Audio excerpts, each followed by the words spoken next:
My dear students, very welcome to all of you in your biome academic and spiritual science classes. My dear students, my 12th class dear students, आज आपके लिए NCERT में जो पहला segment है कौन सा lesson, molecular basis of inheritance, यानी आनुवंशिक अणुओं के वंशागत का आधार। इस लेसन में जो पहला सेगमेंट है डीएनए के कंपोनेंट्स, डीएनए के घटक, डीएनए की संरचना और डीएनए के कुछ महत्वपूर्ण लक्षण, ठीक है, यानी इंट्रोडक्शन ऑफ डीएनए, इसके बारे में हम लोग को अध्ययन करना है। तो डियर स्टूडेंट्स, सबसे पहले हम डीएनए की संरचना तो यहाँ दिखाया जा रहा है, लेकिन हम लोग देखेंगे डीएनए के घटक क्या है, कंपोनेंट्स, यानी डीएनए जो बनता है वो किन किन अणुओं से मिलकर के बनता है। तो अगर इसे आप देखें तो यहाँ देखिए, यहाँ पे पेंटोज शर्करा है। डीएनए में एक 5 कार्बन अणुओं वाली शर्करा होती है, C10H5O, C5H10O5, ठीक है, पेंटोज शर्करा। ओके, इस पेंटोज शर्करा के साथ साथ इसमें नाइट्रोजनी क्षार होते हैं। पेंटोज शर्करा 2 प्रकार के होते हैं, यानी पहले जान लीजिए, पेंटोज शर्करा होगी, नाइट्रोजनी क्षार होंगे, फिर उससे न्यूक्लियोसाइड बनता है, न्यूक्लियोसाइड से जब फास्फेट बनता है तो न्यूक्लियोटाइड बनता है। इन न्यूक्लियोटाइड अम्लों का फास्फोएस्टर बॉन्ड के द्वारा लिंकिंग होकर के क्या होता है, पॉलीन्यूक्लियोटाइड्स का निर्माण होता है।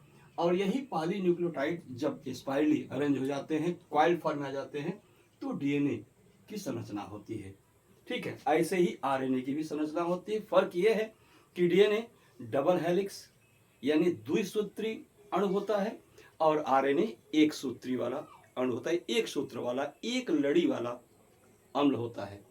अब आइए थोड़ा सा गहराई में स्टेप में आगे चलें। ये जो पेंटोज शर्करा है ये सैचुरेटेड और अनसैचुरेटेड दोनों होता है। तो जो सैचुरेटेड फॉर्म होता है इसका, उसको हम राइबोज कहते हैं, क्योंकि ये देखिए 5 कार्बन, पहला कार्बन, दूसरा कार्बन, तीसरा कार्बन, चौथा कार्बन, पांचवा कार्बन, ये 5 कार्बन इसमें है और पांचों का पहले कार्बन और चौथे कार्बन को ऑक्सीजन के 2 बैलेंस इसको संतुलित करते हैं।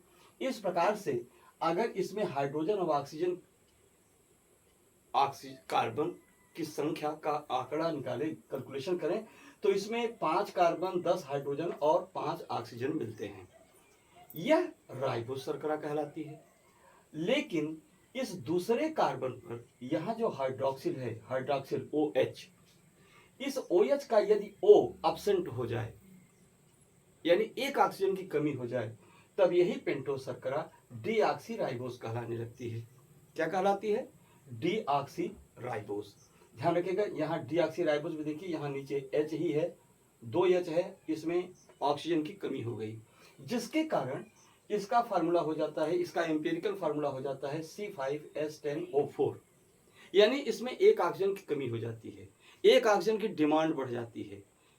तो लेस होने के कारण डी और डिमांड होती है ऑक्सीजन की, तो डीऑक्सी राइबोज शर्करा है। राइबोज ये भी है, लेकिन कैसा है? डीऑक्सी, एक ऑक्सीजन की कमी वाला ये शर्करा है, ठीक है। इससे डीएनए की रचना होती है और इससे आरएनए की रचना होती है। अब आगे देखिए, जब डीऑक्सीराइबोज में, इस डीऑक्सीराइबोज में जब डीऑक्सीराइबोज के पहले कार्बन से नाइट्रोजनी क्षार, कोई भी नाइट्रोजनी क्षार, डीएनए में 4 नाइट्रोजनी क्षार होते हैं। कौन कौन होगा?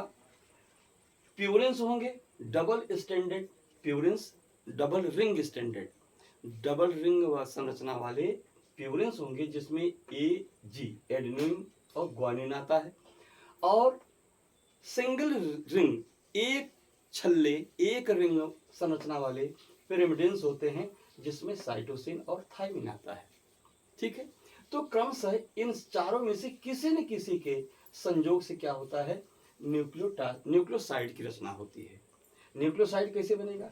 जब इस नाइट्रोजनी क्षार, जब इस डीऑक्सीराइबोज शर्करा के पहले कार्बन से नाइट्रोजनी क्षार संयुक्त करता है तो उससे न्यूक्लियोसाइड की रचना होती है। अब ध्यान रखिएगा, मानते हैं कि इस डीऑक्सीराइबोज से एडेनिन संयुक्त हुआ तो बनने वाला न्यूक्लियोसाइड एडेनोसिन या डीऑक्सी एडेनोसिन कहलाएगा। ये न्यूक्लियोसाइड है। मानते हैं अगर थाइमिन अगर इससे डीऑक्सीराइबोज से जुड़ा तो क्या होगा, थाइमिन का दूसरा नाम 5 मिथाइल यूरासिल भी है। बेटा ध्यान रखना, इस चीज को पकड़ के रखना क्योंकि कई साल पूछा भी गया है। तो इसको 5 मिथाइल यूरासिल भी कहते हैं। इसके अगर मिल गया डीऑक्सीराइबोज से तो यूरिडीन, इसके कारण यूरिडीन कहेंगे। अब इसके कारण इसको डीऑक्सी थाइमिडीन भी कहते हैं। थाइमिडीन ध्यान रखिएगा। प्यूरेंस जो भी होंगे, प्यूरेंस के अंत में साइन वर्ड या सीन वर्ड यूज होता है। जैसे प्यूरेंस आपका जो है एडेनिन है तो एडेनोसिन हुआ, प्यूरिन आपका ग्वानिन है तो ग्वानोसिन प्रयोग हुआ। लेकिन अगर प्यूरिडीन्स अगर इससे जुड़ेंगे डीऑक्सीराइबोज से, जिससे थाइमिन से पेंटोज शुगर से क्या हुआ, डीऑक्सीराइबोज से थाइमिन जुड़ा तो क्या कहलाएगा, डीऑक्सीथाइमिडीन कहलाएगा। और साइटोसिन अगर जुड़ेगा तो साइटिडीन या डीऑक्सीसाइटिडीन नामक न्यूक्लियोसाइड अणु की रचना होगी। ठीक है, अब आगे ध्यान दीजिए। इस प्रकार से न्यूक्लियोसाइड बनने के बाद यहां ध्यान दीजिएगा, ये C1 कार्बन से नाइट्रोजनी क्षार जुड़ता है तो क्या होता है, न्यूक्लियोसाइड की रचना होती है। यहाँ एक न्यूक्लियोसाइड का रूप दिखाया गया है, ये डीऑक्सीराइबोज शर्करा है, ये एक प्यूरिडीन है, पिरिमिडीन है। तो पिरिमिडीन के जुड़ने से क्या होगा, यहाँ जो बॉन्ड बना, इन दोनों के जुड़ने से यहाँ जो बॉन्डिंग होती है वह बॉन्डिंग जो है एन ग्लाइकोसिडिक बॉन्ड कहलाता है।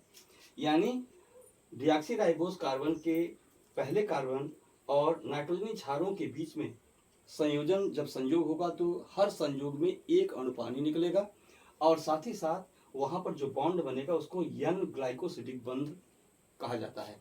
ठीक है, इसका निर्माण हो गया। अब इसके बाद क्या होगा, ये न्यूक्लियोसाइड हो गया। ये क्या हो गया, न्यूक्लियोसाइड हो गया। अब यदि इसमें फास्फेट जब जुड़ेगा, फास्फेट जब ईस्टर बॉन्ड के द्वारा इससे जुड़ता है, किससे, न्यूक्लियोसाइड से, तो न्यूक्लियोटाइड की रचना होती है। न्यूक्लियोटाइड के भी नाम इसी प्रकार 4 होंगे। अगर डीऑक्सी एडेनोसिन या एडेनोसिन से फास्फेट जुड़ेगा तो एडेनिलिक अम्ल नाम का न्यूक्लियोटाइड बनेगा। यदि यूरिडीन या डीऑक्सीथाइमिडीन से फास्फेट जुड़ेगा तो थाइमिडिलिक अम्ल नामक जो है न्यूक्लियोटाइड बनेगा। यदि ग्वानोसिन या डीऑक्सी ग्वानोसिन से क्या होगा, फास्फेट जुड़ेगा तो ग्वानिलिक अम्ल की रचना होगी। ये क्या है, ये सभी न्यूक्लियोटाइड हैं। इसी प्रकार साइटिडीन से या डीऑक्सीसाइटिडीन से जब फास्फेट जुड़ता है तो साइटिडिलिक अम्ल की रचना होती है। ये सब क्या है, ये चारों न्यूक्लियोटाइड्स हैं। यहाँ देखिए, ये डीऑक्सीराइबोज, इससे पिरिमिडीन जुटा, पिरिमिडीन एन ग्लाइकोसिडिक बॉन्ड के द्वारा जुड़ा, ये क्या हो गया, ये पूरा न्यूक्लियोसाइड हो गया। ये इसका 5वां कार्बन, यहाँ पे जो हाइड्रॉक्सिल था, हाइड्रॉक्सिल जो क्या हुआ, फास्फो ईस्टर बॉन्ड के द्वारा उस हाइड्रॉक्सिल को रिलीज करके ये फास्फेट यहाँ पे अटैच हो गया। अब ये पूरा अणु इस फास्फेट को लेकर के क्या कहलाएगा, क्योंकि यहाँ जो भी न्यूक्लियोसाइड होगा उस न्यूक्लियोसाइड के आधार पर न्यूक्लियोटाइड का नामकरण होगा। ठीक है, अब आगे क्या होगा, ये जो न्यूक्लियोटाइड्स बने, ये सभी न्यूक्लियोटाइड्स फास्फेट के ईस्टर बॉन्ड के द्वारा आपस में जुड़ करके, अभी इस पर चर्चा ऊपर वाले फिगर में करेंगे, जुड़ करके क्या करते हैं, इनका बहुलीकरण होता है। यानी बार बार ये अणु आपस में लिंकिंग करते हैं, फास्फोईस्टर बॉन्ड के द्वारा लिंक होते हैं और इस प्रकार से पॉलीन्यूक्लियोटाइड की रचना होती है। ध्यान रखिएगा, एक के बाद एक जब 10 पॉलीन्यूक्लियोटाइड आपस में मिल जाते हैं तो उसे पॉलीन्यूक्लियोटाइड की एक यूनिट कहते हैं। अर्थात एक पॉलीन्यूक्लियोटाइड में लगभग 10 न्यूक्लियोटाइड अणु जुड़े होते हैं। ठीक है, यहाँ पे देखिए, यहाँ पे एक डाई न्यूक्लियोटाइड की रचना दिखाई गई है। जैसे देखिए, ये एक न्यूक्लियोसाइड है, ये एक न्यूक्लियोसाइड है। इस न्यूक्लियोसाइड में इस कार्बन से फास्फेट जुड़ा, अब ये क्या हुआ, यह न्यूक्लियोटाइड हो गया। इस न्यूक्लियोसाइड से यहाँ फास्फेट जुड़ गया तो क्या हुआ, ये भी न्यूक्लियोटाइड हो गया। अब दोनों न्यूक्लियोटाइड फास्फेट के एक बॉन्ड से ये जुड़ा है, फास्फेट के एक बॉन्ड से ये जुड़ा है, डाई ईस्टर बॉन्ड हो गया। फास्फेट का दो बॉन्ड, यानी डाई माने दो, ईस्टर माने ईस्टर बॉन्ड, तो फास्फेट के दो ईस्टर बॉन्ड, जिसको डाई ईस्टर बॉन्ड कहा जाता है, वो दो न्यूक्लियोटाइडों को आपस में लिंक करते हैं। ठीक है, लिंक करने से क्या होता है, ये इनका पॉलीमराइजेशन होता जाएगा और ये क्या होंगे। तो यहाँ पर हमने जो न्यूक्लियोटाइड्स कहा, दो फास्फेट की ईस्टर बॉन्ड दो न्यूक्लियोटाइड नहीं जोड़ते, दो न्यूक्लियोसाइड्स को जोड़ करके न्यूक्लियोटाइड बनाते हैं। ठीक है, इस प्रकार से एक चेन बन जाएगी और चेन बनने के बाद उसका जब कुंडलन होता है, कॉइलिंग होती है, तो उससे क्या होता है, डीएनए की रचना हो जाती है। ध्यान रखिएगा, डीएनए में एक कृष्ण से, जैसे तरंग दैर्घ्य की गणना आप करते हैं, दो तरंग शीर्षों के बीच की दूरी को आप लैम्डा कहते हैं, या दो तरंग गर्तों के बीच की दूरी को लैम्डा कहते हैं, वैसे यहाँ डीएनए में भी ये कॉइलिंग किया है, ये लहरदार अवस्था में है, दो शीर्षों के बीच की दूरी एक चक्र कहलाती है, या दो गर्तों के बीच की दूरी एक चक्र कहलाएगी। तो एक चक्र में 10 बेस पेयर होंगे, यहाँ चित्र में गिनेंगे तो 10 बेस पेयर आपको मिलेंगे। जब कोई एक्सिस नहीं बना होता है डीएनए के बीच में, लेकिन लगता है जैसे किसी एक सेंट्रल एक्सिस के चारों तरफ ये दक्षिणावर्त में डीएनए क्या हो रहा है, ये कॉइल कर रहा है, घूम रहा है। तो इस घुमाव के इस एक्सिस से, इस अक्ष से एक तरफ 10 एंगस्ट्रॉम की दूरी और दूसरे तरफ भी 10 एंगस्ट्रॉम की दूरी बनती है।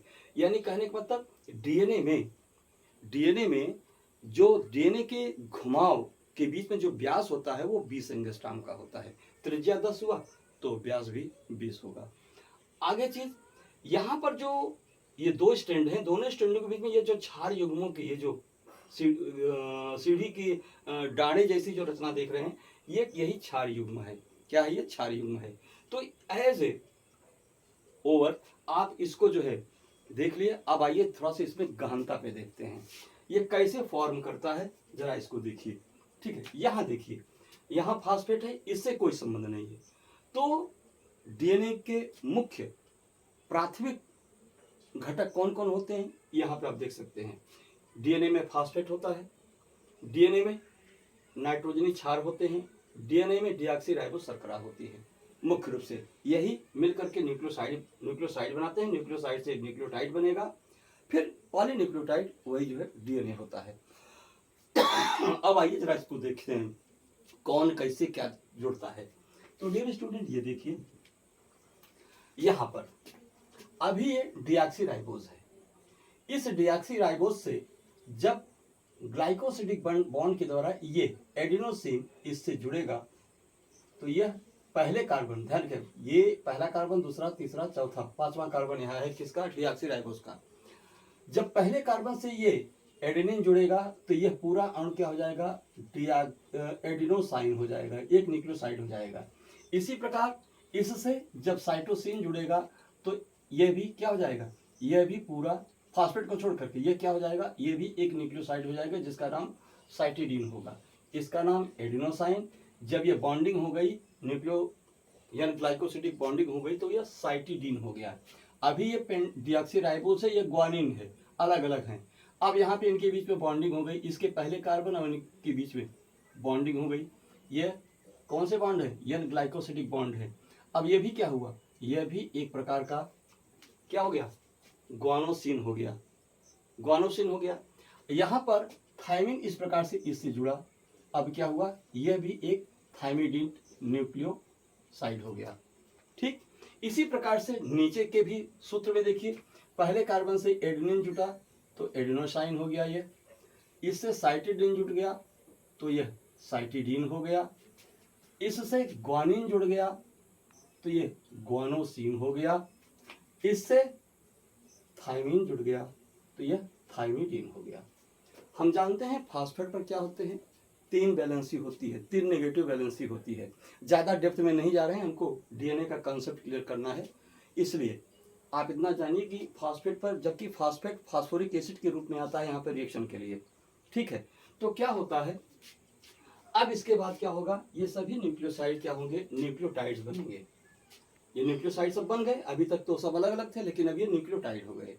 अब क्या होगा, ये फास्फेट फास्फोरिक एसिड के रूप में आएगा, यानी फास्फेट अपने 3 नेगेटिव बैलेंस को लेके आएगा और यहाँ पे जहां कहीं भी इस न्यूक्लियोसाइड में हाइड्रोक्सिल होगा वहां पे आकर के क्या करेगा, ये रिएक्ट करेगा, हाइड्रोक्सिल को रिप्लेस कर देगा, वाटर मॉलिक्यूल के रूप में उसको बाहर निकाल देगा और वहां पर जाके खुद बॉन्डिंग कर लेगा और जो बॉन्ड बनाएगा वो ईस्टर बॉन्ड होगा। किसका होगा, फास्फेट का, इसलिए उसको फास्फो ईस्टर बॉन्ड कहेंगे।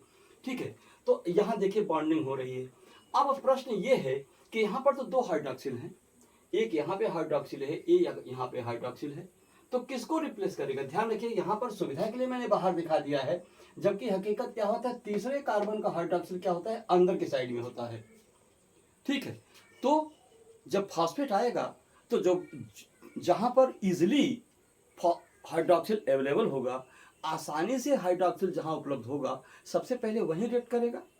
दोबारा जब रिएक्शन की बात आएगी तब जोखिम उठा करके अंदर साइड में भी जा करके रिएक्ट करने का प्रयास करेगा। लेकिन पहली प्रायोरिटी क्या होगी कि जहां पर आसानी से उसको मिलेगा वहीं जाके रिएक्ट करेगा। जैसे अगर आपके सामने दो चीजें रखी गई, एक आसानी से आप पा सकें, एक थोड़ा सा मेहनत करके मिलना पड़े, तो क्या करेंगे, सबसे पहले किससे आप उठाएंगे, जो आसानी से मिले। जो मेहनत करके उठाना पड़ेगा उसको आप सेकेंडरी उठाएंगे। वैसे यहाँ भी होता है। तो यहाँ पे जो पांचवें कार्बन पर हाइड्रोक्सिल होता है, उस पांचवें कार्बन का हाइड्रोक्सिल के क्या करता है, ये फास्फेट फास्फोरिक रूप में आके यहाँ रिएक्शन करेगा, वाटर मॉलिक्यूल को रिलीज करेगा और यहाँ पर फास्फेट की जो एक तीन बैलेंसी में से एक बैलेंसी है, एक बैलेंसी में एक ईस्टर बॉन्ड, तो यहाँ पर क्या करेगा, इससे फास्फेट को पांचवें कार्बन को लिंक करा देगा। ये जो बॉन्ड बना ये फास्फो ईस्टर बॉन्ड हुआ, डाई ईस्टर बॉन्ड नहीं, एक ही बॉन्ड है ना, इसलिए केवल ईस्टर बॉन्ड होगा। तो फास्फेट ईस्टर बॉन्ड के द्वारा यहाँ जुड़ गया और यहाँ की बैलेंसी 2 माइनस से 3 माइनस से 2 माइनस हो गई, 2 माइनस हो गई। ठीक, एक बैलेंसी यहाँ यूज हो गई। अब आगे क्या होगा, अब ये पूरा अणु क्या हो गया, ये न्यूक्लियोटाइड हो गया। कौन सा न्यूक्लियोटाइड, एडेनिलिक एसिड हो गया। अब यहाँ पे क्या होगा, इसी प्रकार से ये भी, ये फास्फेट इस कार्बन के पांचवें कार्बन पर उपस्थित हाइड्रोक्सिल को रिप्लेस करके क्या करेगा, यहां बॉन्डिंग कर लेगा। ठीक है, यहां बॉन्डिंग कर लिया, एक नेगेटिव चार्ज इसका लेस हुआ, ये क्या हुआ, अब ये भी न्यूक्लियोटाइड हो गया। कौन सा, साइटिडिलिक एसिड हो गया, क्योंकि यह साइटोसिन है। ठीक है, इसी प्रकार से ये भी पांचवें कार्बन के हाइड्रोक्सिल को रिप्लेस करके एक बैलेंस आपका यहाँ एक नेगेटिव बैलेंस को लेस करेगा और यहाँ पे एक फास्फोईस्टर बॉन्ड बना देगा। इस प्रकार से ये भी ग्वानिलिक एसिड हो गया। यहाँ पर जो थाइमिडीन है, थाइमिडीन के पांचवें कार्बन से हाइड्रोक्सिल को रिप्लेस करके ये फास्फेट भी क्या काम करेगा, यहाँ बॉन्डिंग कर लेगा। अब ये भी क्या बन गया, ये भी थाइमिडिलिक एसिड हो गया, न्यूक्लियोटाइड हो गया। यानी कहने का मतलब अभी यहाँ 4 न्यूक्लियोसाइड थे, अब यहाँ पे 4 न्यूक्लियोटाइड हो गए, 4 न्यूक्लियोटाइड हो गए। ठीक, अब ये चारों न्यूक्लियोटाइड यहाँ हो गया। उसी तरह यहाँ भी लिंकिंग करा दीजिए, पांचवें कार्बन से इसको आप क्या बनेंगे, एडेनिलिक एसिड बना दीजिए, एक नेगेटिव बैलेंस माइनस हो जाएगा, ये एडेनिलिक एसिड हो गया। यहाँ पर से एक माइनस कम हो गया, हाइड्रोक्सिल रिप्लेस हो गया, यहाँ ईस्टर बॉन्ड बन गया, ये ग्वानिलिक एसिड हो गया न्यूक्लियोटाइड। यहाँ से एक नेगेटिव बैलेंसी लेस हुई, हाइड्रोक्सिल रिप्लेस हुआ और यहाँ पे ईस्टर बॉन्ड बना फास्फेट का, ये भी क्या हो गया, ग्वानिलिक एसिड हो गया। अब यहाँ पर भी एक नेगेटिव बैलेंस माइनस हुआ, हाइड्रोक्सिल रिप्लेस हुआ और यहाँ पर ईस्टर बॉन्ड बना। अब ये क्या हो गया, ये थाइमिडिलिक एसिड हो गया। ठीक, तो 4 न्यूक्लियोटाइड ऊपर और 4 न्यूक्लियोटाइड नीचे बन गए। अब आइए, अब करना क्या है, ये सभी न्यूक्लियोटाइड्स आपस में मिलेंगे, लिंक करेंगे, यानी इनका पॉलीमराइजेशन होगा। तो कैसे होगा, ध्यान रखिएगा, 2 न्यूक्लियोटाइड के बीच में एक ही फास्फेट अपने 2 ईस्टर बॉन्ड के द्वारा 2 न्यूक्लियोटाइड को आपस में लिंक करता है। अब तीसरा नंबर आया, यहां तो पहले तो पांचवें कार्बन से लिंक हो गया था, लेकिन अब इससे इसको फिर से जोड़ना है, लेकिन उसके लिए क्या है, इसके पास कोई ऑप्शन नहीं है। इसलिए अब ये तीसरे कार्बन पे जो हाइड्रोक्सिल होगा, अब इस हाइड्रोक्सिल को लिंक करके रिप्लेस करके यहाँ पर दूसरा ईस्टर बॉन्ड बन जाएगा, एक यहाँ से लेस हो जाएगा। तो फास्फेट के 2 ईस्टर बॉन्ड यहाँ पर क्या हुए, 2 न्यूक्लियोटाइड को आपस में लिंक कर लिए, ये डाई न्यूक्लियोटाइड हो गया। ठीक है, फिर भी इसके ऊपर अभी एक नेगेटिव चार्ज प्रेजेंट है। इसका खासियत क्या होगा अभी आगे बताएंगे। तो ये डाइन्यूक्लियोटाइड हो गया। इसके बाद यहाँ क्या हो गया, ये इस हाइड्रोक्सिल को रिप्लेस करेगा, यहाँ से एक वैलेंसी को माइनस करेगा और यहाँ पर दूसरा एस्टर बॉन्ड बनाएगा। ये भी क्या हुआ, ये आपस में लिंक कर गए। अब ये कैसा हो गया, ये ट्राई न्यूक्लियोटाइड हो गया जिसमें 3 न्यूक्लियोटाइड हैं। आगे क्या होगा, आगे फिर ये तीसरे कार्बन का हाइड्रोक्साइड रिप्लेस करेगा, यहाँ से एक चार्ज लेस होगा और यहाँ पे ईस्टर बॉन्ड बन जाएगा। ये बन गया क्या, ये भी डाई न्यूक्लियोटाइड हो गया। लेकिन कैसा न्यूक्लियोटाइड हुआ, ये ऐसा पॉली न्यूक्लियोटाइड हो गया, ध्यान रखिएगा। ये टेट्रा न्यूक्लियोटाइड हो गया जिसमें 4 न्यूक्लियोटाइड क्या है, आपस में फास्फोईस्टर बॉन्ड के द्वारा लिंक हैं।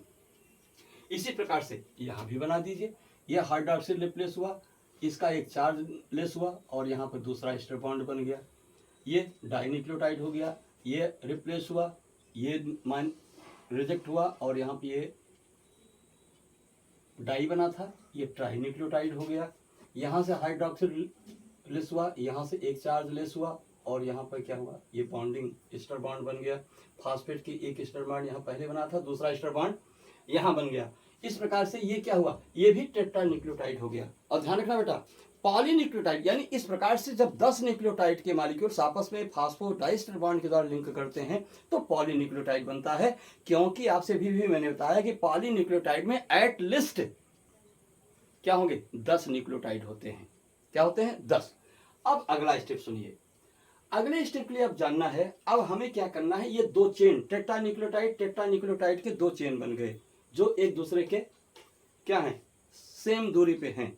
क्यों सेम दूरी पे हैं, क्योंकि यहाँ पर जो प्यूरिन है उसके खिलाफ में पिरिमिडीन है, यहाँ पिरिमिडीन के अगेंस्ट प्यूरिन है, यहाँ प्यूरिन के अगेंस्ट पिरिमिडीन है, यहाँ पिरिमिडीन के अगेंस्ट प्यूरिन है। तो इस प्रकार से एक दूसरे के कंट्राडिक्शन में होने के नाते क्या होता है, ये दोनों न्यूक्लियोटाइडों के बीच की दूरी क्या होगी, सेम बनी रहेगी। ठीक है, अब यहाँ पे देखिए, तो यहाँ पर अब क्या होगा, अब हमको ये कैलकुलेट करना है कि इस दोनों चेन की पोलैरिटी क्या होगी। तो बेटा वैसे हमारी एनसीईआरटी में लिखा है कि दोनों चेन में देखिए, सबसे पहले देखिए कि कार्बन के किस कार्बन पर फ्रीली फॉस्फेट अटैच है। फ्रीली फॉस्फेट जिस कार्बन पे अटैच है, इस चेन का नामकरण वहीं से शुरू होगा। यहां हम देख रहे हैं कि पांचवें कार्बन पर फ्रीली फॉस्फेट अटैच है, ये किसी से अटैच नहीं है। तो क्या हो जाएगा, इसका नॉमेनक्लेचर क्या हो जाएगा, चूंकि पांचवें पर अटैच है, इसका नामकरण करेंगे 5 प्राइम। 5 प्राइम इसको पढ़ते हैं, यानी 5 प्राइम का अर्थ हुआ कि इस चेन में इस डीएनए के चेन में, इस डीएनए के सूत्र में जो फॉस्फेट है वो पांचवें कार्बन पर स्वतंत्र रूप से संयुक्त है, जुड़ा हुआ है। और फिर देखिए कि इस पूरे चेन में हाइड्रोक्सिल कहां फ्रीली अवस्था में पाया जाया है। तो हम देख रहे हैं कि यहां पर तीसरे कार्बन पर हाइड्रोक्सिल यहां फ्री अवस्था में मिल रहा है। तो इसे क्या करेंगे, इसका नामकरण करेंगे 3 प्राइम। यानी पोलराइजेशन ध्रुवता के नामकरण के लिए हमें पहले फॉस्फेट, इसके बाद में हाइड्रोक्सिल, फ्री फॉस्फेट और फ्री हाइड्रोक्सिल का चयन करना होता है, उसी के आधार पर नामकरण करते हैं। तो कहने का मतलब इस सूत्र का नामकरण हुआ पोलराइजेशन के आधार पर, ध्रुवीकरण के आधार पर 5 प्राइम से 3 प्राइम का यह सूत्र हुआ। ठीक इसके उल्टा यहां देखिए, यहां पर हाइड्रोक्सिल किस पर फ्री है, हाइड्रोक्सिल यहां पर 3 पर फ्री है, तो 3 प्राइम। या ऐसे देख लीजिए, यहां देखिए इस चेन के लिए भी देखिए, कार्बन फॉस्फेट किस कार्बन पर फ्रीली अटैच है, पता लगा यहां 5वें पे है, तो ये इंड कहलाया जाएगा 5 प्राइम। हाइड्रोक्सिल इसमें कहां फ्री है, पता चला यहां फ्री है, तो इसका नाम होगा 3 प्राइम। अब दोनों को एक साथ देखिए, यदि इस सूत्र का पोलराइजेशन 5 प्राइम से 3 प्राइम है, तो इस सूत्र का पोलराइजेशन क्या है, 3 प्राइम से 5 प्राइम हुआ। और एक ही डायरेक्शन में देखेंगे, 5 प्राइम से 3 प्राइम, 5 प्राइम से 3 प्राइम, 5 प्राइम से 3 प्राइम, 5 प्राइम से 3 प्राइम, चक्रीय अवस्था में 5 प्राइम से 3 प्राइम ही मिलेगा आपको।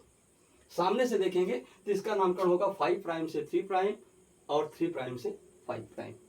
अब यहां पर बेटा एक स्टेप हम थोड़ा सा और गहराई में उतरना चाहते हैं।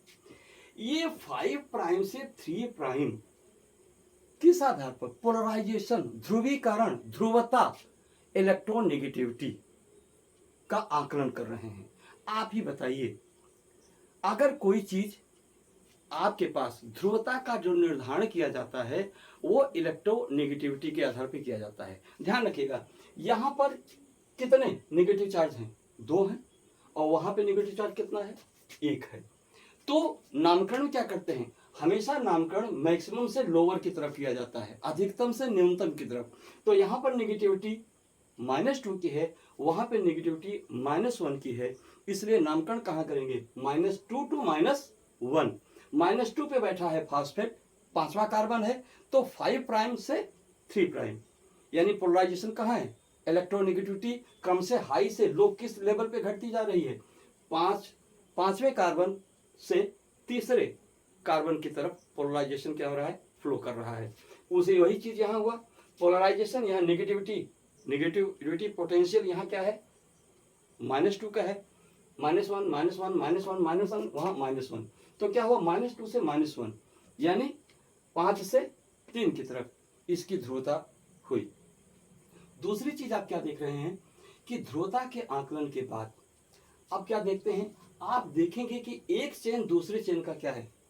एंटी पैरेलल है, यानी ध्रुवता अगर इसकी 5 से 3 की तरफ है तो इसकी ध्रुवता 3 से 5 की तरफ है, तो ध्रुवता विरोधी हो गया और एक दूसरे के पूरक हैं।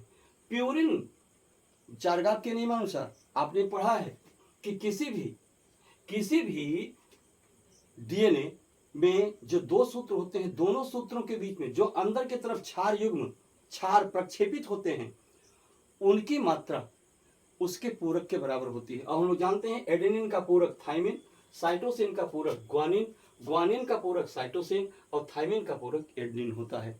तो हर कोई अपने पूरक के साथ यहाँ बैठा हुआ है। अब चार्गाफ ने क्या बताया था कि हमेशा दोनों सूत्रों में हमेशा एडेनिन की मात्रा थाइमिन के बराबर, साइटोसिन की मात्रा ग्वानिन के बराबर, ग्वानिन की मात्रा साइटोसिन और थाइमिन की मात्रा एडेनोसिन के बराबर होती है। सब बराबर बराबर मात्रा में है। अब अगली बात इसमें क्या देखना है, चार्गाफ ने जो दूसरा रूल बताया, किसका? बॉन्डिंग का। तो बॉन्डिंग के रूल में उन्होंने ये बताया कि यहां पर एडेनिन हमेशा डबल हाइड्रोजन बॉन्ड के द्वारा क्या होगा? थाइमिन से लिंक होता है, डबल हाइड्रोजन बॉन्ड। और इसके साथ ही साथ डबल हाइड्रोजन बॉन्ड के द्वारा क्या होगा? ये थाइमिन से लिंक होगा। और साइटोसिन ग्वानिन से ट्रिपल हाइड्रोजन बॉन्ड के द्वारा क्या होता है? इंटरलिंक होता है। ग्वानिन साइटोसिन से ट्रिपल हाइड्रोजन बॉन्ड के द्वारा लिंक होगा और थाइमिन फिर से एडेनिन के बीच में डबल हाइड्रोजन बॉन्डिंग करेगा। इसी अनुक्रम में पूरी बॉन्डिंग हो जाती है। अब इतना होने के बाद ये क्या हुआ? डीएनए का एक फिलामेंट, एक लड़ी हो गई, दूसरी लड़ी ये हो गई, जो आपस में हाइड्रोजन बॉन्ड के द्वारा बॉन्डिंग करके रुके हुए हैं। अब ध्यान रखिएगा, यहां पर जो ये आप देख रहे हैं एडेनिन, यही चीजें क्या हैं? ये क्षार युग्म कहलाती हैं, बेस पेयर। तो एक बेस पेयर ये हुआ, दूसरा बेस पेयर ये हुआ क्षार युग्म। अरे भाई, क्षारों का युग्म है, इस लड़ी का क्षार और इस लड़ी का क्षार आपस में हाइड्रोजन बॉन्डिंग द्वारा जुड़ गए तो क्षार युग्म बन गया। यहाँ पे तीसरा क्षार युग्म बन गया, ठीक है, तीसरा क्षार युग्म, इसी को बेस पेयर भी बोलते हैं, बीपी शार्ट में लिखते हैं। ये थाइमिन और एडेनिन के बीच में क्षार युग्म बन गया। तो इस प्रकार से डीएनए की संरचना कंप्लीट हो गई। डियर स्टूडेंट्स, इतना कुछ जानने के बाद ये डीएनए का संरचना हो गई। अब इसका आप एक स्क्रीनशॉट ले सकते हैं, क्योंकि इसको मैं डिलीट करके इसी से रिलेटेड जो फ्रांसिस एच क्रिक थे, उन्होंने सेंट्रल डोग्मा का सिद्धांत दिया था, यानी आनुवांशिक सूचनाओं के प्रवाह का सिद्धांत। आनुवांशिक सूचनाएं किसी भी कोशिका में किस तरफ से कहां से उठती हैं और कहां तक जाती हैं, इसके बारे में सेंट्रल डोग्मा का सिद्धांत प्रस्तुत किया। इसके बारे में हम लोग जो है देखेंगे। तो आप क्या कीजिए, ये फिगर देख लीजिए और बाकी नीचे की चीज हम मिटाएंगे, ऊपर चीज रह भी जाएगी तो भी आप इसको समझ जाएंगे। एक स्क्रीनशॉट लेने के आपको अवसर दे रहा हूं, आप लेना चाहे ले लीजिए। Yes, thank you dear students. तो ले लीजिए फिर हम लोग आगे चले। यस बेटा, अब आइए जरा हम सेंट्रल डोग्मा पढ़ें। क्या पढ़ें? सेंट्रल डोग्मा क्या है? तो सेंट्रल डोग्मा क्या है? सेंट्रल डोग्मा में फ्रांसिस एच क्रिक ने क्या बताया कि इतना तो सच है कि जीवों में जो भी आनुवंशिक सूचनाएं होती हैं उसका मुख्य वाहक डीएनए ही होता है, और डीएनए से ही ये सूचनाएं कहाँ जाती हैं? आरएनए पे जाती हैं, और आरएनए से वो प्रोटीन पर स्थानांतरित होती हैं या प्रोटीन पर जाती हैं, और प्रोटीन के रूप में ही वो आनुवंशिक लक्षण जीवों में प्रकट होते हैं या अपने आनुवंशिक लक्षणों को प्रकट करते हैं। ठीक है, तो इस प्रकार से इन्होंने क्या बताया कि डीएनए कोई भी सेंट्रल डोग्मा यही है। क्या कहेंगे? Central dogma. Central dogma, dogma का सिद्धांत कौन दिया? फ्रांसिस एच क्रिक ने दिया। तो इन्होंने क्या बताया कि कोई भी सूचना डीएनए से कहां जाती है? आरएनए पे जाती है। कहां जाती है? आरएनए पर। अर्थात जो भी आनुवंशिक कूट डीएनए में होते हैं वो वहां से आरएनए पर स्थानांतरित होते हैं, और आरएनए से वो सूचना सीधे प्रोटीन में स्थानांतरित होती हैं, और यही प्रोटीन ही है जो आनुवंशिक सूचनाओं को जीवों में प्रकट करती है। अब प्रोसेस समझ आइए। डीएनए से आरएनए, डीएनए से आरएनए का बनना क्या कहलाता है? अनुलेखन कहलाता है। क्या कहलाता है? अनुलेखन। इस प्रक्रिया का नाम है अनुलेखन। यानी कोई भी डीएनए अनुलेखन के द्वारा आरएनए की रचना करता है, और आरएनए क्या करता है? अनुवादन, ट्रांसलेशन, अनुवादन क्रिया के द्वारा क्या करता है? आरएनए को प्रोटीन में क्या करता है? एक्सप्रेस करता है, यानी प्रोटीन का निर्माण करता है। होता क्या है? डीएनए से अनुलेखन द्वारा आरएनए बनता है। आरएनए यूकेरियोटिक कोशिका में न्यूक्लियस से बाहर आएगा, साइटोप्लाज्म जाएगा, साइटोप्लाज्म में राइबोसोम के पास जाएगा, राइबोसोम इस आरएनए को पढ़ेगा और पढ़ करके प्रोटीन का उसी के हिसाब से प्रोटीन का संश्लेषण करता है। तो इस प्रकार से आरएनए पर कौन सी सूचना डीएनए से आई उसको कौन डिकोड किया? राइबोसोम ने किया। राइबोसोम ने वैसे अमीनो अम्ल बना दिए, वैसे प्रोटीन बना दिए, और वही प्रोटीन हमारे शरीर पर अपना प्रभाव रखेगी, एलील के फॉर्म में एक्सप्रेस होगी। ठीक है, लेकिन यहां पर ये तो फ्रांसिस एच ने इतना बना दिया, लेकिन जो कुछ और चीजें जानकारी इससे मिली हैं उसको भी ले लीजिए। किसी भी पैतृक, यह कैसा है? ये पैतृक है, यानी अगर यह पैतृक डीएनए है तो पैतृक डीएनए से संतत डीएनए बनने की क्रिया को, यानी संतत माने नए, संतति डीएनए ए बनने की क्रिया को हम कहते हैं प्रतिकृतियन। क्या कहते हैं? प्रतिकृतियन। यानी डीएनए का जब प्रतिकृतियन होता है, प्रतिकृतियन, तो क्या होता है? क्या होता है? नए डीएनए के अणु बनते हैं। लेकिन बेटा ध्यान रखना, कभी कभी कुछ विषाणुओं में आरएनए क्या करता है? आरएनए ही डीएनए की रचना करता है। आरएनए से डीएनए बनने की क्रिया को हम क्या कहते हैं? प्रति अनुलेखन कहा जाता है। प्रति अनुलेखन, प्रति अनुलेखन क्रिया के द्वारा कोई भी आरएनए नए डीएनए अणु का निर्माण कर सकता है। प्रायः यह रेट्रोवायरस, यानी ऐसे विषाणु जो आरएनए के बने होते हैं, जिसमें केवल आरएनए ही आनुवंशिक पदार्थ होता है, ये क्या करते हैं? ये किसी दूसरी कोशिका में, जब किसी पोषक कोशिका में जाते हैं तो उसके डीएनए की नकल करके अपने आरएनए से वैसा ही डीएनए बनाते हैं और उस जीव में संक्रमण उत्पन्न करते हैं। ये रेट्रोवायरस में होता है। अब रेट्रोवायरस, ये क्रिया किस में होगी? रेट्रोवायरस में। आप जानते हैं रेट्रोवायरस वो होते हैं रेट्रो विषाणु। रेट्रो विषाणु, 2 रेट्रो विषाणु तो हमारी एनसीईआरटी में दिया है। कौन कौन? एक दिया है कौन? क्यूबी विषाणु, क्यूबी विषाणु दिया, दूसरा क्या दिया, टीएमबी विषाणु दे दिया, टोबैको मोजाइक वायरस दे दिया। ठीक है, ये सब बैक्टीरियोफेज हैं।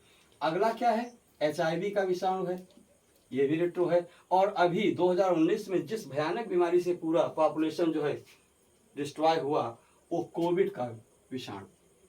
किसका, कोविड का विषाणु। तो कोविड का विषाणु 2019 में, ऐसा नहीं कि कोई नया विषाणु था, ये पहले से था लेकिन 2019 में सक्रिय हुआ, तो इसलिए इसके कोविड-19 का विषाणु कहते हैं। तो इस प्रकार से ये सब क्या है, रेट्रोवायरस हैं। ठीक है, इसके अलावा और बहुत सारे हैं। तो ये क्या करते हैं, इनमें इस प्रकार से सूचनाओं का प्रवाह होता है, जिसे फ्रांसिस क्रिक ने बताया सेंट्रल डोग्मा, यानी आनुवंशिक सूचनाओं के केंद्रीय प्रवाह का सिद्धांत। ये जो है सेंट्रल डोग्मा कहलाता है। यस डियर स्टूडेंट्स, आज का लेक्चर यहाँ तक।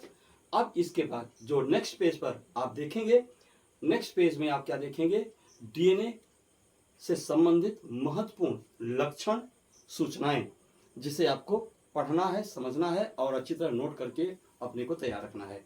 ठीक है स्टूडेंट, इसके अगले वाले, अब आगे की वीडियो में हम आपको मिलेंगे किसके साथ, हम आपसे मिलेंगे पैकेजिंग ऑफ डीएनए, यानी डीएनए की लंबाई। अभी आप आगे सेकंड पेज पर ये सब चीज देखेंगे, डीएनए कितना लंबा हो सकता है, इतने बड़े डीएनए को छोटी सी संरचना में कैसे हम व्यवस्थित करके रखती है, प्रकृति कैसे रखती है, हम कहाँ रख सकते हैं, उस चीज के बारे में अध्ययन करेंगे। यस डियर स्टूडेंट्स, आज के लिए इतना ही। Thank you very much. Please like and subscribe and also write it carefully and be perfect to get your success. Thank you. Science classes. तो डियर स्टूडेंट्स, आज 12th एनसीईआरटी 5वें chapter में वंशागत का आणविक आधार वाले चैप्टर को आगे बढ़ाते हुए आपके बीच में फिर उपस्थित हूँ। बेटा, आज इस चैप्टर में अभी तक इसके पहले बहुत सारे प्रयोगों के द्वारा यह सिद्ध हो गया कि यह आनुवंशिक पदार्थ मोर ओवर जीवों में, इस दुनिया के केवल 2 विषाणु को छोड़ करके बाकी सभी जीवों में डीएनए ही आनुवंशिक पदार्थ होता है। यही आनुवंशिक लक्षण को एक पीढ़ी से दूसरी पीढ़ी में ले जाता है। और जो 2 विषाणु हैं वो क्यूबी जीवाणु को खाने वाले विषाणु, यानी जीवाणु भोजी विषाणु, और दूसरा है टोबैको मोजाइक वायरस, यानी टीएमबी जीवाणु को खाने वाला विषाणु। ठीक है, यही 2 विषाणु में चूंकि इसमें डीएनए होता ही नहीं है, इसलिए इनका आनुवंशिक पदार्थ डीएनए ही होता है। ठीक है, आज हम लोग इस लेसन में डीएनए की संरचना तो हम लोगों ने देख लिया। अब डीएनए की संरचना के बाद डीएनए से संबंधित या जो संरचना हम लोगों ने देखा, उस विश्लेषण के आधार पर जो कुछ महत्वपूर्ण तथ्य, जो डीएनए के मुख्य लक्षण हैं, जो उनकी विशेषताएं हैं और जो खास विशेषताएं हैं, जो सब कुछ हमारी एनसीईआरटी में दिया गया है, उसके बारे में हम लोग पॉइंट बाय पॉइंट चर्चा करेंगे, जो हमारे छोटे यानी एमसीक्यू, अति लघु उत्तरी, ऑब्जेक्टिव या बड़े क्वेश्चन का आधार बन सकते हैं। और बेटा, इस जानकारी के बगैर हमारे इस लेसन की जानकारी, हमारे इस पाठ का ज्ञान भी अधूरा ही रहेगा यदि हमें डीएनए के बारे में ये सब तथ्य मालूम नहीं रहेंगे, क्योंकि इन्हीं सब तथ्यों का उपयोग आगे बहुत सारे प्रयोगों में इनकी जरूरत पड़ेगी। इसलिए आप मन लगा करके इसको जानिए और पढ़ भी लीजिए। तो सबसे पहली चीज, आनुवंशिक नाभिक अम्ल, यानी जो नाभिक अम्ल है उसमें जो आनुवंशिक पदार्थ था, वंशागत लक्षणों को एक पीढ़ी से दूसरी पीढ़ी में ले जाने वाला, धरती पर जब जीवों का विकास हो रहा था, origin of life on the earth, उस समय सबसे पहले जो बनने वाला आनुवंशिक पदार्थ था वो आरएनए ही था। आपको जानकारी होना चाहिए कि आरएनए सर्वाधिक सक्रिय, किसकी तुलना में, डीएनए की तुलना में, डीएनए की तुलना में अधिक सक्रिय एवं अस्थायी क्या होता है, एकल सूत्री, माने सिंगल स्टैंडर्ड, डबल एस लिखा रहे डीएनए के पहले, तो उसका मतलब होता है एकल सूत्री, एक लड़ी वाला, एक सूत्र वाला।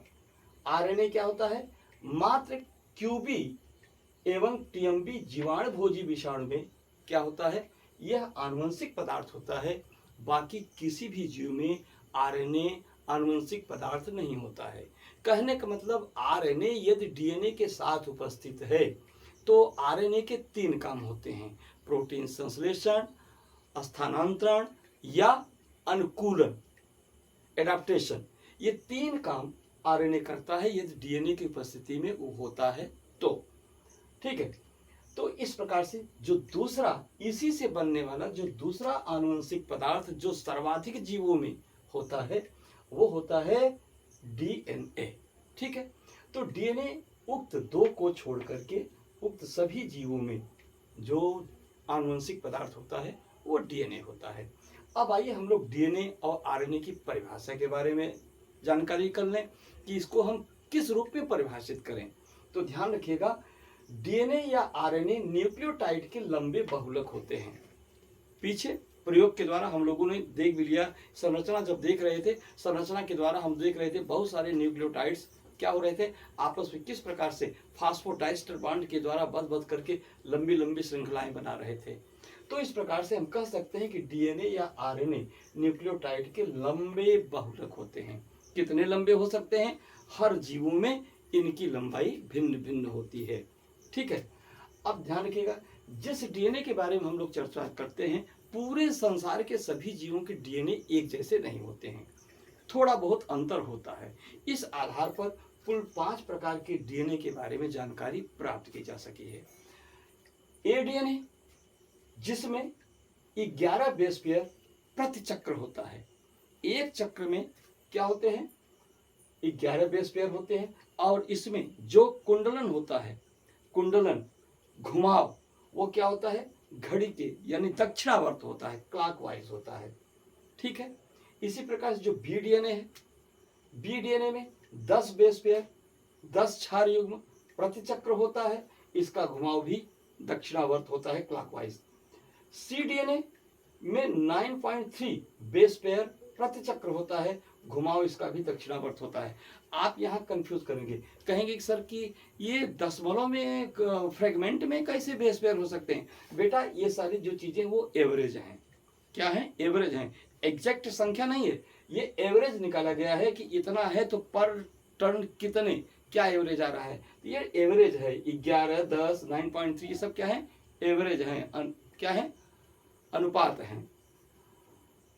तो सी डीएनए में होता है। डी डीएनए में 8 क्षार युग्म प्रति चक्र 8 क्षार युग्म होते हैं, और इनका घुमाव भी दक्षिणावर्त में होता है। जो जेड डीएनए है, जेड डीएनए में 12 क्षार युग्म प्रति चक्र होता है, और इसका घुमाव दक्षिणा वामावर्त होता है। ठीक है, ये कुछ विशेष बैक्टीरिया वगैरह में या प्रोकैरियोट्स में इस प्रकार के डीएनए देखे गए हैं। बाकी हम लोग जो डीएनए पढ़ते हैं, जो हमारी एनसीईआरटी में है, हम लोग बी डीएनए के बारे में अध्ययन करते हैं। अच्छा, आगे देखिए कुछ और महत्वपूर्ण बातें। डीएनए प्रोकैरियोट्स में छल्लेदार सर्कुलर होते हैं। जो प्रोकैरियोट्स होते हैं, प्रोकैरियोटिक कोशिकाओं में जो डीएनए होते हैं वो छल्लेदार होते हैं, घुमाव यानी वृत्ताकार होते हैं। जबकि यूकेरियोट्स में जो डीएनए मिलता है वो रेखी सीधा लंबा होता है। डीएनए सिंगल स्टैंडर्ड एकल सूत्री और डबल स्टैंडर्ड द्विसूत्री अवस्था में भी पाए जाते हैं। ठीक है, हमारी कोशिकाओं में डबल स्टैंडर्ड डीएनए होने के बावजूद भी वही डीएनए कहीं कहीं सिंगल स्टैंडर्ड हो जाता है, एक ही सूत्र हो रहता है उसमें से। इस प्रकार से डीएनए अगर SS डबल एस डीएनए लिखा है तो मतलब सिंगल स्टैंडर्ड एकल सूत्री एक लड़ी वाला डीएनए, और डीएस का मतलब डबल स्टैंडर्ड माने 2 लड़ी वाला डीएनए, 2 अवस्थाओं में पाए जाते हैं। अगली चीज, जो सिंगल स्टैंडर्ड डीएनए में 2 न्यूक्लियोटाइडों के बीच की दूरी 3.4 एंगस्ट्रॉम या 0.34 नैनोमीटर होता है। क्यों?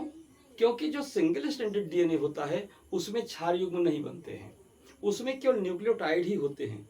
तो उसमें एक न्यूक्लियोटाइड से दूसरे न्यूक्लियोटाइड के बीच की दूरी 3.4 एंगस्ट्रॉम कहिए, एंगस्ट्रॉम में अगर नापिए तो 3.4 एंगस्ट्रॉम होता है, और अगर नैनोमीटर में नापिए तो 0.34 नैनोमीटर होता है।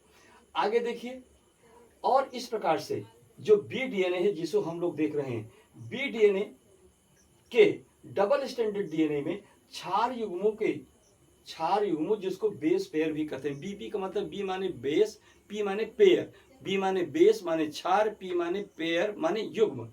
तो क्षार युग्मों के बीच की दूरी 3.4 एंगस्ट्रॉम, 3.4 एंगस्ट्रॉम या 0.34 नैनोमीटर होता है। ठीक, आगे चलिए। हमारी एनसीईआरटी में जो हम लोग अध्ययन करते हैं वो बी डीएनए के बारे में डिटेल दिया गया है, हम लोग वही पढ़ते हैं। न्यूक्लियोटाइड्स या क्षार युग्म के बीच की दूरी को पिच कहते हैं। किसी भी सिंगल स्टैंडर्ड डीएनए में न्यूक्लियोटाइडों के बीच की दूरी, या अगर डबल स्टैंडर्ड डीएनए है तो दो क्षार युग्मों के बीच की दूरी को हम क्या कहते हैं, पिच कहते हैं। ठीक है, और एक टर्न की बात कह रहे हैं तो यहां पर ध्यान रखिएगा, जैसे मान लीजिए ये डीएनए है, ये डीएनए है,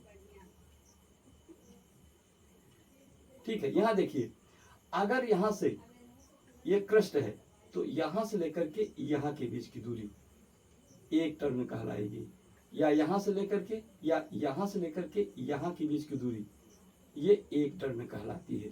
ठीक है, और तो क्या होता है, यहाँ पर जब भी मैं टर्न कहूंगा तो टर्न का मतलब यही है, एक घुमाव, एक पूरे एक घुमाव।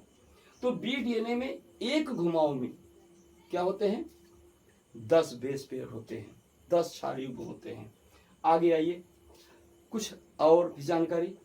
सिंगल स्टैंडर्ड डीएनए की लंबाई अगर निकालना हो, एक लड़ी वाले डीएनए की अगर लंबाई निकालना हो तो कैसे होगा, उसमें जितने न्यूक्लियोटाइड होंगे, न्यूक्लियोटाइडों में पिच से गुणा कर दीजिए तो हमें क्या हो जाएगा, एक लड़ी वाले डीएनए की लंबाई निकाल सकते हैं। जैसे हमारी एनसीईआरटी में दिया है कि 5174 एक जीवाणु को खाने वाला यानी जीवाणु भोजी विषाणु है।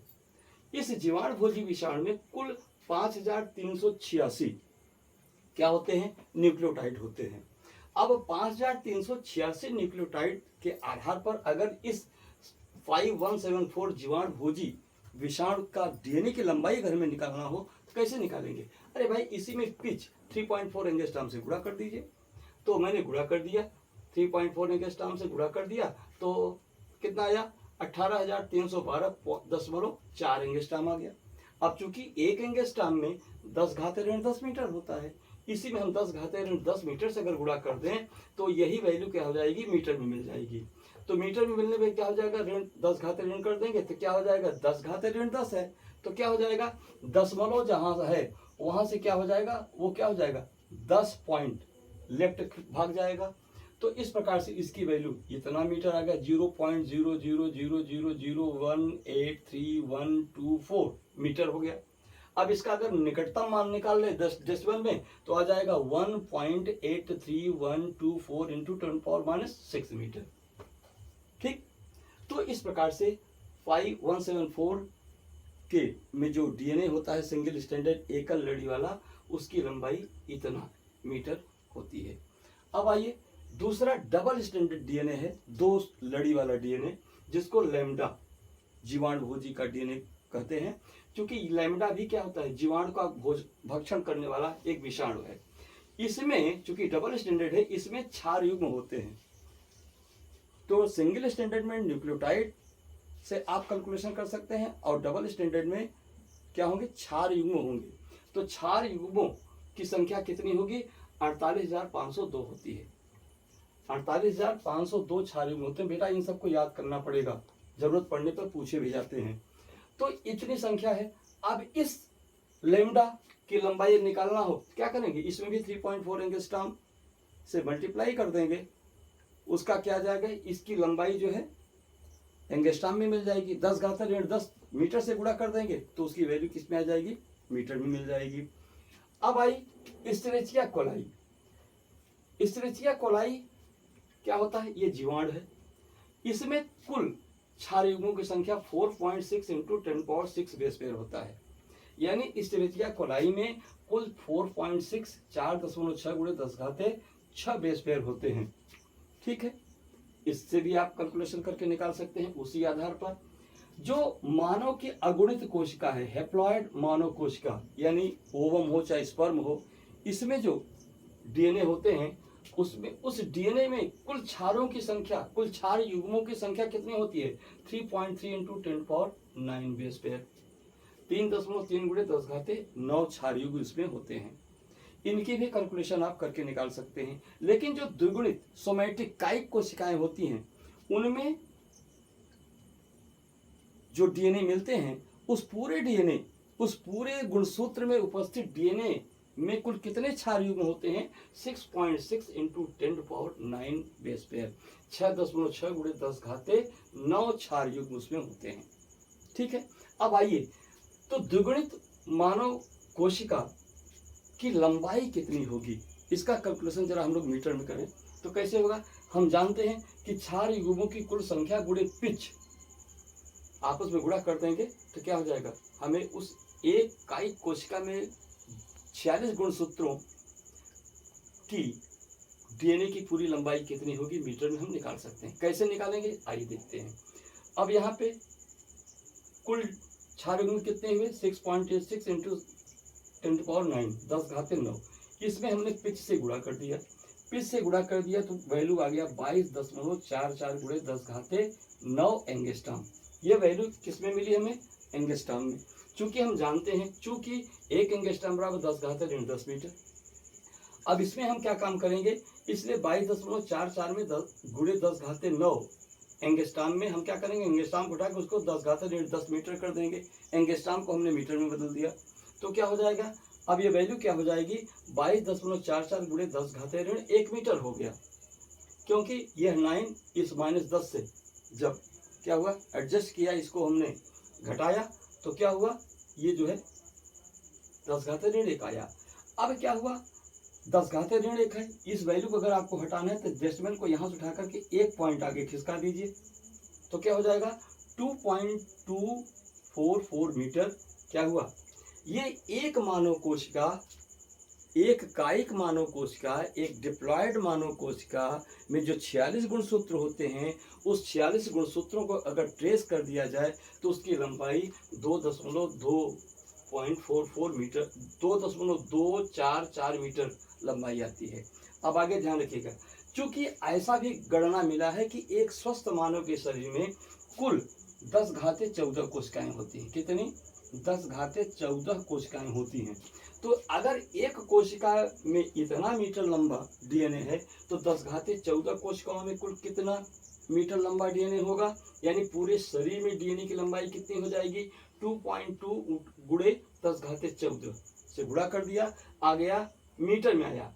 चूंकि इस मीटर को 2.2 गुणे 10⁻14 मीटर लंबा क्या हुआ? ये पूरे शरीर के डीएनए की लंबाई हो गई। अब अगर इस मीटर को हम किलोमीटर में करें तो 1 किलोमीटर में 1000 मीटर होता है, 3 जीरो, तो 3 वैल्यू यहाँ से माइनस कर दिया तो किलोमीटर में हो जाएगा। तो 14 में से 3 निकल गया माने 11, ठीक ना? तो अब यही वैल्यू 2.2 इंटू 10⁻11 किलोमीटर, यानी एक स्वस्थ मनुष्य के पूरे शरीर में जितनी कोशिकाएं होती हैं उसके सभी डीएनए को निकाल के अगर हम फैला दें तो क्या हो जाएगा? 2.2 गुणे 10⁻11 किलोमीटर की लंबी लेंथ हमको प्राप्त होगी। किसी किसी किताबों में तो ये भी चर्चा किया गया है कि इस लंबाई से हम 10 बार धरती से सूरज पे जा करके वापस लौट सकते हैं। यह कैलकुलेशन कितना सही है आई डोंट नो। कहीं भी यह भी कहा गया है कि इस लंबाई के द्वारा हम धरती को 4 बार लपेट सकते हैं। कितना सही है आई डोंट नो। लेकिन अगर जो धरती का सरकमफेरेंस है वो इस वैल्यू के बराबर आ रहा है तो बात सही है। अगर हमारे सूरज के बीच की दूरी जितनी है उसका 10 टाइम करने पर अगर वैल्यू ये आ रही है तो यह तथ्य भी सही है। ठीक है, तो इतनी बात हो गई। अब आइए हमारी एनसीईआरटी में इसके अलावा डीएनए के बारे में जो खास बातें बताई गई हैं जरा उसके बारे में भी हम लोग अध्ययन कर लें, क्योंकि उसके अध्ययन के बगैर हमारा डीएनए के बारे में जानकारी जो है वो अधूरी रह जाएगी।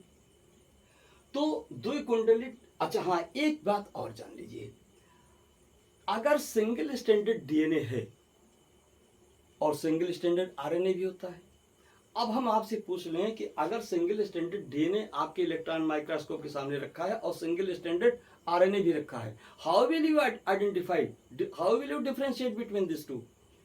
तो आप इन दोनों में अंतर कैसे स्थापित करेंगे? तो अंतर का एक ही तरीका है, ज्यादा बहकना नहीं, बस अगर सिंगल स्टैंडर्ड डीएनए होगा तो उसमें जो बेस मिलेंगे नाइट्रोजनी क्षार, वो एडेनिन मिलेगा, ग्वानिन मिलेगा, थाइमिन मिलेगा, साइटोसिन मिलेगा। लेकिन अगर सिंगल स्टैंडर्ड आरएनए का वो सूत्र होगा तो उसमें एडेनिन मिलेगा, ग्वानिन मिलेगा, थाइमिन नहीं मिलेगा, उसकी जगह यूरासिल मिलेगा, साइटोसिन मिलेगा। तो साइटोसिन, ग्वानिन और एडेनिन ये तो कॉमन होंगे, लेकिन अंतर कहाँ मिलेगा? अगर डीएनए, अगर उसमें थाइमिन मिल रहा है तो वो डीएनए का सिंगल स्टैंडर्ड डीएनए का सूत्र है, अगर उसमें यूरासिल मिल रहा है तो वो डीएनए का सिंगल स्टैंडर्ड एकल सूत्री डीएनए नहीं है, वो एकल सूत्री आरएनए होगा। ठीक, अब आइए द्विकुंडली डीएनए की संरचना की खास विशेषताओं के बारे में हम लोग अध्ययन करें। ठीक है, तो जरा एक बार हम आपको इसको करें, जरा इसको आप देख लीजिए, निहार लीजिए। तो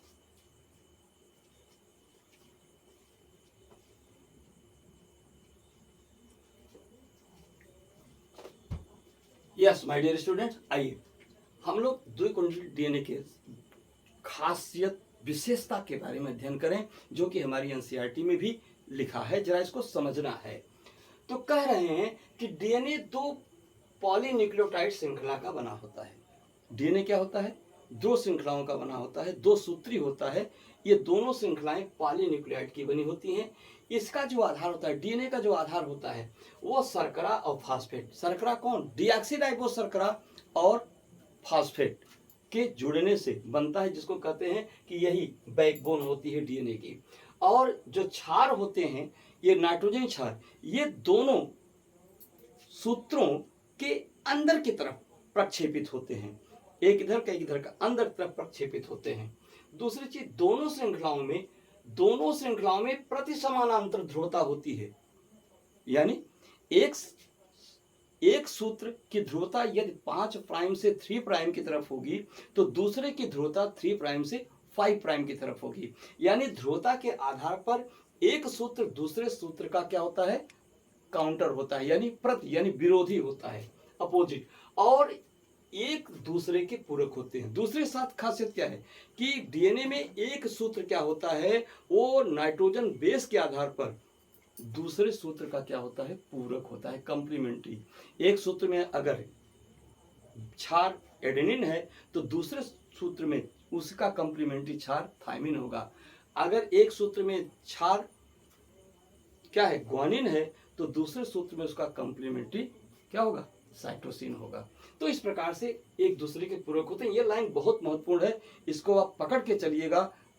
और ये पहले दूसरे पॉइंट तब क्या होगा, आगे चल करके हम लोग जब पढ़ेंगे डीएनए का प्रतिकृतियन, डीएनए का जो है वो अनुवादन, अनुलेखन, ये सारी बातों में इनकी जरूरत पड़ेगी।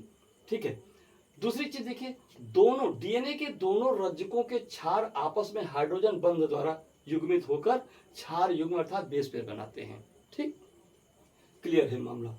दूसरी चीज इंपॉर्टेंट पॉइंट है, इसलिए कलर इसका चेंज हो गया है। अब क्वेश्चन भी इस पर पूछा जाता है, इसका उत्तर भी है।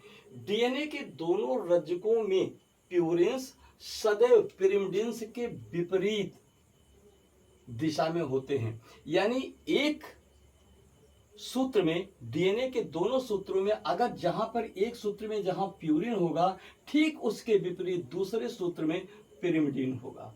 ठीक है, तो इस प्रकार से विपरीत दिशा में स्थित होने के नाते इसके कुंडली के दोनों रज्जकों, यानी डीएनए का जो कुंडली होता है, कॉइल्ड स्ट्रक्चर होता है, उसको उसके दोनों सूत्रों के बीच में, रज्जुक माने सूत्र के बीच लगभग समान दूरी बनी रहती है, समान दूरी बनी रहती है। इसको पूछा गया है कभी कभी कि डीएनए के दोनों सूत्र एक दूसरे से समान दूरी पर क्यों उपस्थित होते हैं? जिसका उत्तर यही है, क्योंकि इसमें दोनों सूत्रों में जो प्यूरिन होता है और उसका पूरक पिरिमिडिन, ये दोनों एक दूसरे के क्या होते हैं?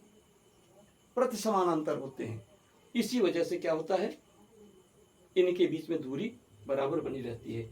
इसके डेप्थ में जाने की जरूरत नहीं है। इसके डेप्थ की जो मिस्ट्री है, जो रहस्य है, वो आगे के हायर क्लासेस में आप पढ़ेंगे। आप इतना कहकर के उत्तर देके हट जाइए, आपका कोई भी नंबर कटेगा नहीं। ठीक है, अगली बात देखिए, दोनों श्रृंखलाएं दक्षिणावर्ती क्लॉकवाइज कुंडलित क्वाइल्ड होती हैं। डीएनए के जो दोनों सूत्र होते हैं वो इस प्रकार से क्वाइल्ड होते हैं, क्लॉकवाइज। ठीक है, कुंडली का जो पिच होता है 3.4, अर्थात क्षार युग्मों के बीच की दूरी 3.4 एंगस्ट्रॉम होती है या 0.34 नैनोमीटर होता है। एक एंगस्ट्रॉम में 10 मीटर होता है और एक नैनोमीटर में 10 मीटर होता है। ठीक है, ये एनसीईआरटी में कहा जा रहा है, जिसको आपको लिखना है। इसके पीछे तो आप बहुत सारी जानकारी ले लिए हैं। दूसरी चीज, कुंडली के प्रत्येक घुमाव टर्न में क्षार युग्म 10 होते हैं। अभी भी मैंने आपको यहाँ पर टर्न के बारे में बताया। दो क्रस्ट या दो डेप्थ के बीच में क्या होती है, जो डिस्टेंस होती है उसको एक टर्न कहते हैं, और बीडीएनए के प्रति टर्न में 10 क्षार युग्म होते हैं। ठीक है, द्विकुंडली में एक क्षार युग्म के ऊपर दूसरा क्षार युग्म स्थित होता है। ठीक, अगली चीज, हाइड्रोजन बंध कुंडली को अस्थायित्व प्रदान करते हैं। ये क्षार युग्मों के बीच में जो हाइड्रोजन बॉन्डिंग होती है, डबल या ट्रिपल, ये क्या करते हैं, ये कुंडली को, जो क्वाइलिंग होती है डीएनए की, उसको स्टेबिलिटी यानी अस्थायित्व प्रदान करते हैं। दो इंपॉर्टेंट पॉइंट है जो अब एनसीईआरटी में नहीं है लेकिन है महत्वपूर्ण। रासायनिक घटक के आधार पर संसार के सभी जीवों का डीएनए एक समान होता है। यानी दुनिया के जितने भी जीव होंगे जिसमें आनुवंशिक पदार्थ डीएनए होता है, सबके डीएनए रासायनिक रूप से डीऑक्सीराइबोस शर्करा, नाइट्रोजनी समाचार में एडेनिन, थायमिन, साइटोसिन, गुआनिन, ठीक है, इसी से मिलकर के बना होता है, और फास्फेट। इसके अलावा तीसरा कोई भी घटक नहीं होता है। तो इस आधार पर दुनिया के सभी जीवों के डीएनए एक समान होते हैं। लेकिन किस क्षार युग्म के बाद दूसरा कौन सा क्षार युग्म आएगा, तो जो क्षार युग्मों का जो कॉन्फ़िगरेशन, विन्यास होता है, इस आधार पर दुनिया का कोई भी एक जीव दूसरे जीव के समान नहीं होता। अर्थात किसी एक जीव का डीएनए दूसरे जीव के डीएनए के समान नहीं होता, 100% एग्जैक्ट समान नहीं होता है। किसके आधार पर? क्षार युग्मों के व्यवस्था के ढंग के आधार पर, on the basis of pattern of base pairing of DNA, on the basis of configuration of DNA base pair। लेकिन इसके भी अपवाद हैं। अगर कोई क्लोन है, किसी जीव का कोई क्लोन है, उसमें 100% सिमिलरिटी मिल सकती है, या कोई होमोजाइगस जुड़वा है, ट्विंस हैं, एक ही जाइगोट की क्लीवज से दो बच्चे बन गए हैं, तो उनके भी डीएनए में क्या हो जाएगा, बेस पेयर में भी समता पाई जाएगी। ठीक है, लेकिन ये भी जान लीजिए, इनको अलग अलग पहचानना भी बड़ा मुश्किल होता है। तो डियर स्टूडेंट्स, डीएनए की जो विशेषताएं हैं और जो खास विशेषताएं हैं, ये दोनों के बारे में हम लोगों ने अध्ययन कर लिया।